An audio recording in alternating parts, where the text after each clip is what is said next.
ಸರ್ಕಾರದ ಮಹತ್ವಾಕಾಂಕ್ಷೆ ಯೋಜನೆಯಾದ ಅನ್ನಭಾಗ್ಯ ಯೋಜನೆಯಡಿ ರಾಜ್ಯದ ಬಡವರ ಹಸಿವು ನೀಗಿಸುವ ಉದ್ದೇಶದಿಂದ 4.54 ಕೋಟಿ ಫಲಾನುಭವಿಗಳಿಗೆ ಪ್ರತಿ ಮಾಹೆ 5 ಕೆಜಿ ಹೆಚ್ಚುವರಿ ಅಕ್ಕಿಯನ್ನು ಯಶಸ್ವಿಯಾಗಿ ವಿತರಿಸಲಾಗಿದೆ.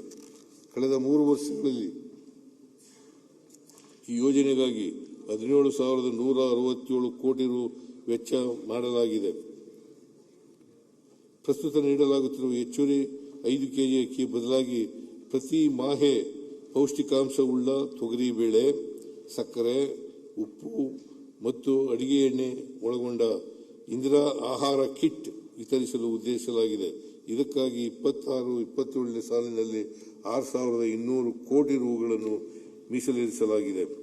ಆಹಾರ ಧಾನ್ಯಗಳ ವಿತರಣೆಗಾಗಿ ನೀಡಲಾಗುವ ಚಿಲ್ಲರೆ ಹಾಗೂ ಸಗಟು ಲಾಭಾಂಶದ ಪಾವತಿಯಲ್ಲಿ ವಿಳಂಬವನ್ನು ನಿವಾರಿಸಲು ಫಸ್ಟ್ ಅಪ್ಲಿಕೇಶನ್ ಮೂಲಕ ಲಾಭಾಂಶವನ್ನು ನೇರವಾಗಿ ಪಾವತಿಸಲಾಗುವುದು.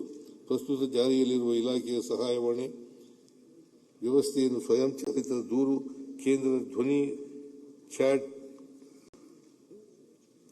ಚಾಟ್ ಬಾಟ್ ಮತ್ತು ಲೈವ್ ಕರೆ ವರ್ಗಾವಣೆ ವ್ಯವಸ್ಥೆಗಳನ್ನು ಒಳಗೊಂಡ ಆರ್ಟಿಫಿಷಿಯಲ್ ಇಂಟೆಲಿಜೆನ್ಸ್ ಆಧಾರಿತ ಸ್ಮಾರ್ಟ್ ಅನ್ನವಾಣಿಯನ್ನು ಪರಿವರ್ತಿಸಲಾಗುವುದು.